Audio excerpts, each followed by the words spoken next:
बिस्मिल्लाहिर्रहमानिर्रहीम।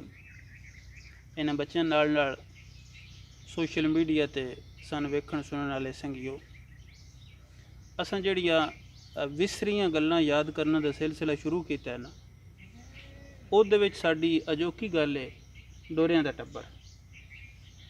ये हुण जिस गल जोड़ी है उहदा जोड़न का मकसद ये आई ब जेड़ा असां किसी दी गल दा बाज़ औकात आपे मतलब कढ़ लैंदे आ, वो कई बारी बड़ा चोखा तरविड्डा निकल पैंदा।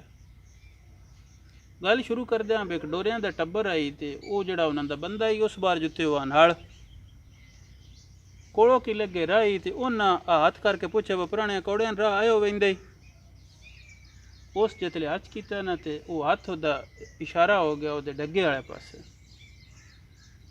वो उन्हां नादा ब जेड़ा हेठला है ये तो मेरा अपना घरा दा, आ जेड़ा उतला है ये मैं ओदे पेकियां थो आंदा ही, अगो भावें चोरी दा भावें यारी दा मैनू कोई नहीं पता। वो अगें लग गए, जट लग्या तो उदो दी टबरी भत्ता लैके आ गई। उस रोटी खोली, रोटी खाण लगा तो नाल उस आख्या आ जेड़ा तोहफा आण दिता ही ना ये तो चोरी दा तो गई तो पुराने लगे तो गए नहीं सजान। उस आख्या ये छनिया नहीं भावें मधरिया नहीं, अपनी माऊ पकाइया नहीं खानिया नहीं तो खा, मेरे नाल या भी अब कोई ना कर। उदो बंड लैके घर आई तो जितले पानी बंदे घट लभदा है ना, बंदे नाते बड़े दिहाड़े हो वेंदे। अगं जी उन्होंने बुढ़ड़ी आई वो नाती बैठी आई तो अपने सिर सिर चोपड़ी बैठी आई। वो सोने भांडे वगाए तो उस आख्या मदरे मन तू पकैनी आ, वो था वो मेरे नाल लड़दा। उसने बनी जाता भाई इन्ना आ मेरे नौने वाली गल नहीं सी बनी। वो उठी तो उस सिरा साह च गती। उस आख्या अगं महीने पिछों नाती आसू ले तीन सूल छोट गया तो हाले मैं सिरा साह गत छड़ी। वो तो उठी उठ के बाहर गई तो बाहर उन्होंने बुढ़ड़ा जड़ा वो वाण वटदा पिया। वो लड़दी लड़दी ओदे कोल गई। उस आख्या आज मैं महीने पिछों नाती आसू तेरी नून सूल छुट गया, ओदी तो जेब मुड़ मूँह च वड़दी नहीं पई।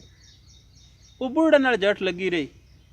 बुढ़ड़े ने मने जाता मेरा वाण नहीं पसंद आया। वो जट तो सुनता रहा, कतरे पिछों उठया तो उस टोका नाप के निक्का निक्का टोक छड़िया लै। उस आख्या जे ये ठुल है ना तो जिथों निक्का वटींदा है अपना उथों वटा लो।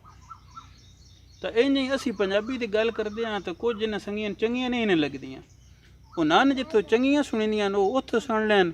साडी ये अपनी मां बोली तो साडे वसेब दी गल्लां असां ये गल्लां करदे रहना।